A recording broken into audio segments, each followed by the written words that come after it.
Bismillahirrahmanirrahim. Assalamualaikum warahmatullahi wabarakatuh. Baca tulis Quran kelas 5. Pelajaran ke-1 masih pada materi qalqalah. Baik, pelajaran ke-1 ini masih materinya qalqalah. Kemarin kita sudah membaca qalqalah dan sekarang menulis qalqalah.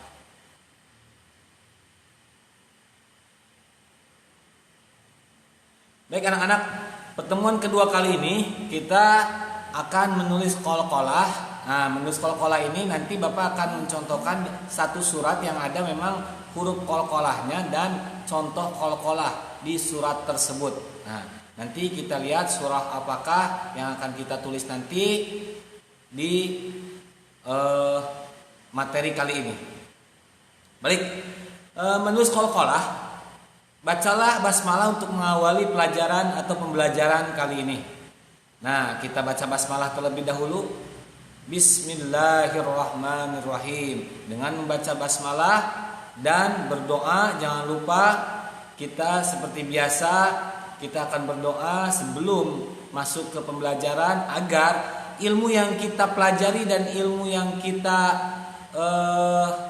belajar bersama di materi kali ini mendapatkan keberkahan dari Allah Subhanahu wa taala dan menjadi ilmu yang bermanfaat bagi diri sendiri khususnya dan bagi orang lain kelak nanti. Baik.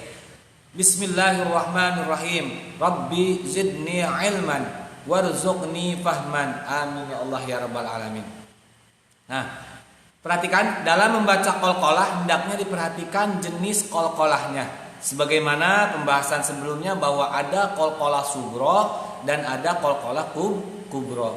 Agar pembacaannya baik dan benar, nah perhatikan cara membaca qalqalah. Jadi Bapak ingatkan kembali bahwasannya qalqalah itu terbagi dua. Yang pertama qalqalah sugro, yang kedua qalqalah kubro. Jadi ada dua jenis qalqalah. Contoh qalqalah di dalam Al-Quran ada yang disebut dengan qalqalah sugro dan ada pula yang disebut dengan qalqalah kubro. Perhatikan contoh-contoh qalqalah berikut.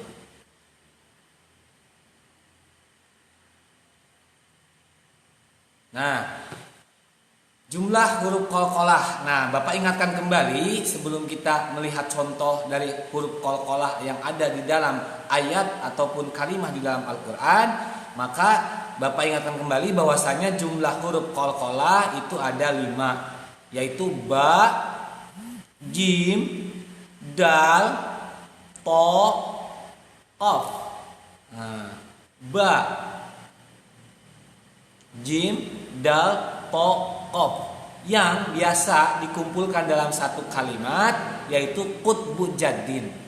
Atau yang biasa kita kenal huruf qalqalah bisa disebut yaitu baju di toko. Baju di toko itu pecahan dari huruf-huruf qalqalahnya ba, jim, dal, to, qaf. Jadi disambung semuanya menjadi baju di toko agar mudah diingat. Nah, cara membaca qalqalah tadi Bapak sudah sebutkan dan Bapak sudah jelaskan bahwasanya cara membaca qalqalah itu ada dua macam, yaitu qalqalah kecil atau yang disebut dengan qalqalah sugro, dan yang kedua ada qalqalah besar atau yang bisa disebut qalqalah kubro. Nah, qalqalah sugro Bapak ingatkan kembali, qalqalah sugro kecil atau kecil itu artinya bunyi huruf yang dibaca pada huruf mati yang berada di tengah kalimat. Pada huruf qalqalah asli mati di tengah-tengah kalimat pada satu kalimat, nah itu disebut qalqalah sugro. Ada pada tengah-tengah kalimat matinya asli, huruf qalqalahnya sukunnya asli di dalam satu kalimat, nah itu disebut qalqalah sugro. Contohnya fi ahsani taqwim. Nah, huruf qaf yang mati itu disebutnya matinya asli di tengah-tengah kalimat. Nah, itu disebut qalqalah sugro. Contoh yang kedua, inna batsya rabbika lasyadid. Nah, to asli mati sukun di tengah-tengah kalimat itu disebut qalqalah sugro, ya. Jangan lupa ada pantulan ketika dibacakan huruf qalqalah. Fi ahsani taqwim inna batsha rabbika lasyadid. Nah, yang kedua qalqalah kubro. Qalqalah kubro atau qalqalah besar yaitu bunyi huruf yang dibaca pada huruf mati ketika waqaf. Jadi ketika kita membaca Al-Quran dan kita berhenti atau kita mewakafkan bacaan kita ketika membaca Al-Quran atau kita berhenti karena keadaan nafas kita tidak kuat. Nah, pas pada huruf matinya itu ketika diwakafkan pas hurufnya qalqalah. Contoh was-samaa'i wat-thariq.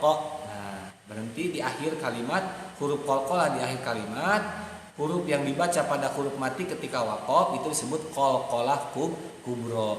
Setiap huruf qalqalah yang ketika diwaqafkan kita berhenti di akhir kalimat, nah itu disebut dengan qalqalah kubro. Was-samaa'i wat-thariq. Nah, itu qafnya itu qalqalahnya qalqalah kubro. Wallahu min waraihim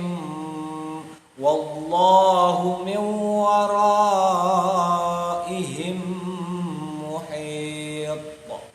Nah, itu qalqalah kubro di akhir kalimat atau huruf mati ketika waqaf. Hurufnya qalqalah, nah itu disebut qalqalah kubro. Ulul albab. Nah, Qul huwallahu ahad. Nah, di akhir kalimat ketika diwakafkan itu disebut dengan qalqalah kubro. Tapi kalau ada qalqalah sugro, lam yalid wa lam yulad. Nah, ketika lam yalid, nah itu yalidnya itu disebut dengan qalqalah sugro karena lam yalid wa lam yulad, karena dalnya itu berada di tengah-tengah kalimat. Itu disebut qalqalah sugro. Itu contoh lain, ya. Nah, sekarang kita akan menulis contoh qalqalah yang berada di dalam surah. Nah, yaitu surah Al-Ikhlas. Surahnya pendek. Mari kita lihat contohnya bagaimana cara menulis surah Al-Ikhlas. Perhatikan, Bapak contohkan terlebih dahulu. Bapak menulis Quran surah Al-Ikhlas. Bismillahirrahmanirrahim.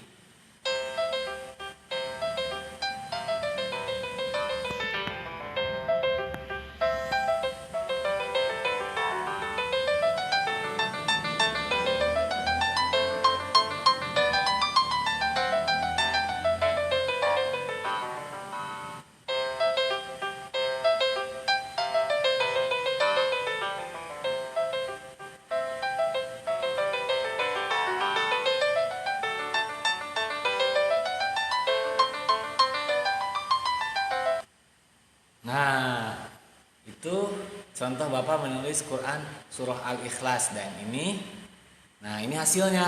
Ini hasil Bapak menulis Al-Quran surah Al-Ikhlas. Nah, di situ terdapat huruf qalqalah, contoh daripada qalqalah kubro ataupun qalqalah sugro ada di situ. Qul bismillahirrahmanirrahim. Qul huwallahu ahad. Allahus samad. Lam yalid wa lam yulad wa lam yakul lahu kufuwan ahad. Shadaqallahul azim. Baik anak-anak, untuk belajar tulisan kita bagus, maka nanti kalian tulis Quran surah Al-Ikhlas ini di buku kalian, ya, memakai pena ataupun pensil terserah kalian. Belajar menulis Al-Quran itu melancarkan tulisan kita dan memperbagus tulisan kita pula. Dan jangan lupa, setiap yang berhubungan dengan Al-Quran itu akan menjadikan pahala bagi kita. Nah, apalagi kita sedang belajar Al-Quran, menulisnya, mendengarnya, melihatnya, membacanya Al-Quran itu akan menjadi pahala semuanya. Ya, siapa yang nggak mau mendapatkan keistimewaan dari Al-Quran, dan khususnya bagi orang tua, bagi anaknya yang belajar Al-Quran, itu akan mendapatkan kemuliaan daripada Al-Quran. Mudah-mudahan kita semuanya mendapatkan syafaat dari Al-Quran. Amin ya Allah ya Rabbal Alamin. Baik, nah itu sekilas tentang menulis qalqalah. Nah sekian, terima kasih. Mari kita ucapkan hamdalah bersama-sama. Alhamdulillahirabbil alamin. Semoga kita semua menjadi anak-anak yang saleh dan saleha. Amin ya Allah ya Rabbal Alamin. Jangan lupa sholatnya dan selalu berdoa. Doakan kedua orang tua kita. Semoga kita semuanya selalu sehat, ada dalam lindungan Allah Subhanahu wa taala, selamat dunia dan akhirat. Jaga kesehatannya, pakai masker, cuci tangan, dan cukup sekian dari Bapak. Wassalamualaikum warahmatullahi wabarakatuh.